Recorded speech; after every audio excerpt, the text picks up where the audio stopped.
दोस्तों इस वीडियो पर आपने क्लिक किया है तो इस वीडियो को पूरा देखना, क्योंकि ये एक डरावनी कहानी है जो कि पूरे स्कूल पर है। प्लीज दोस्तों आपसे मेरा निवेदन है कि इस वीडियो को पूरा देखिएगा। चलिए कहानी शुरू करते हैं। गांव के एक किनारे पर स्थित पुराना स्कूल अपनी खामोशी और अजीबी सी भयावत के लिए महसूस था मशहूर था। स्कूल का भवन जर्जर हो चुका था, लेकिन फिर भी वहां बच्चे पढ़ने आते थे। मास्टर जी अपनी पूरी निष्ठा से बच्चों को पढ़ाते थे, लेकिन इस स्कूल के बारे में एक अनकही सच्चाई थी जिसे हर कोई जानता था, पर बोलने से डरते थे। कुछ साल पहले इस स्कूल में एक भयानक आग लग गई थी। आग ने स्कूल के एक हिस्से को खाक कर दिया जला करके, और उस हादसे में 4 मासूम बच्चे की जान चली गई थी। गांव वाले का मानना था कि उन बच्चों की आत्माएं अब भी स्कूल के आसपास भटकती रहती है। दिन के उजाले में यह जगह सामान्य लगती है, लेकिन रात के अंधेरों में यहाँ का माहौल बदल जाता है। एक दिन स्कूल की लाइट खराब हो गई थी। मास्टर जी ने गांव के जाने माने बिजली मिस्त्री अमित को बुलाया। अमित मेहनती और निडर था। जब मास्टर जी ने उसे समस्या बताई तो अमित ने कहा, मास्टर जी, मैं दिन में नहीं आ पाऊंगा क्योंकि बच्चे की पढ़ाई में खलल होगा। शाम 4 बजे के बाद छुट्टी के समय में आ जाऊंगा। मास्टर जी ने हाँ में भर दी। शाम का वक्त हुआ और अमित अपने औजार लेकर स्कूल पहुंचा। स्कूल में पहुंचते ही उसने अजीब सा सन्नाटा महसूस किया। बच्चे के खेलने कूदने की आवाजें भी अब सुनाई नहीं दे रही थी। जैसे जैसे सूरज डूब रहा था, स्कूल का माहौल और रहस्यमय होता जा रहा था। अमित ने सबसे पहले मुख्य स्विच बोर्ड की जांच करनी शुरू की। वह ध्यान से काम कर रही थी। उसे लगा कोई पीछे खड़ा है। उसने पलटकर देखा, लेकिन वहां कोई नहीं था। उसने इसे नजरअंदाज किया और अपने काम में लग गया। कुछ देर बाद उसे हल्की हल्की हंसी की आवाज सुनाई देने लगी। वह चौकन्ना हो गया। वह बोलने लगा, कौन है वहां? उसने तेज आवाज में पूछा। कोई जवाब नहीं आया, लेकिन हवा की एक ठंडी लहर उसके शरीर से गुजर गई। उसे महसूस हुआ कि कोई उसकी ओर देख रहा है। अमित ने जैसे ही स्कूल के एक टूटे हुए हिस्से में कदम रखा, उसे एक परछाई दिखी।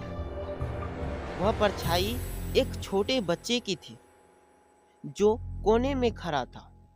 उसे घूर घूर कर देख रहा था। बच्चे की आंखें लाल और डरावनी थे। अमित का दिल जोर जोर से धड़कने लगा। वह हिम्मत जुटाकर परछाई की ओर बढ़ा, लेकिन जैसे ही उसने टॉर्च की रोशनी डाली, परछाई गायब हो गई। अब उसे साफ साफ समझ में आ गया था कि यहाँ कुछ गलत है, लेकिन काम अधूरा छोड़ने की उसकी आदत नहीं थी। जैसे ही अमित ने लाइट की वायरिंग ठीक करनी शुरू की, अचानक से एक भयानक आवाज गूंज उठी। यहाँ से चले जाओ, यह जगह तुम्हारे लिए नहीं है। अमित ने चारों ओर देखा, लेकिन वहां कोई नहीं था। तभी अचानक से बिजली के तार अपने आप खड़कने लगे। अमित को ऐसा लगा कि कोई अदृश्य ताकत उसे काम करने से रोकने की कोशिश कर रही है। उसकी टॉर्च भी बार बार बुझने लगी। तभी उसने देखा कि आगे के जलने की लपटें उसके चारों ओर दिखाई दे रही है। यह वही जगह थी जहां कुछ साल पहले हादसा हुआ था। अमित की हिम्मत अब जवाब देने लग गई थी। वह किसी तरह लाइट ठीक करने की कोशिश कर रहा है कि एक छोटे बच्चे की आत्मा उसके सामने प्रकट हुई। वह बच्चा काले कपड़े में था और उसके चेहरे पर गहरी चोटों के निशान थे। उसने अमित की ओर इशारा किया और कहा, तुम भी यहाँ से चले जाओ वरना तुम्हारा भी यही हाल होगा। अमित का शरीर कांपने लगा। उसने हिम्मत करके पूछा, तुम क्या चाहते हो? बच्चे की आत्मा ने धीरे धीरे से कहा, हमारे लिए न्याय। हमें इस आग में जलाकर मारा गया था। जब तक हमें शांति नहीं मिलेगी हम इस स्कूल में हर आने जाने वाले व्यक्ति को डराते रहेंगे। अमित समझ गया कि यह आत्मा किसी तरह की मदद चाहती है। वह जल्दी जल्दी अपना काम खत्म करके वहां से निकलने की कोशिश करने लगा, लेकिन तभी एक भारी दरवाजा अपने आप बंद हो गया। अमित ने जैसे तैसे दरवाजा खोला और बाहर भागा। अगले दिन उसने मास्टर जी को सारी घटना बताई। मास्टर जी और गौरव ने बुजुर्गों से मिलकर बच्चों की आत्मा की शांति के लिए पूजा और अनुष्ठान किए। धीरे धीरे स्कूल का माहौल सामान्य होने लगा। अमित की यह घटना गांव में चर्चा का विषय बन गया। उसे यह सीख ली कि कभी कभी इंसान को डर का सामना करना पड़ता है, लेकिन समझदारी और धैर्य से चीजें सुलझाई जाती है। उस रात की घटना ने सभी को सिखाया कि बुरी आत्माएं के पीछे भी एक अधूरी कहानी छिपी होती है।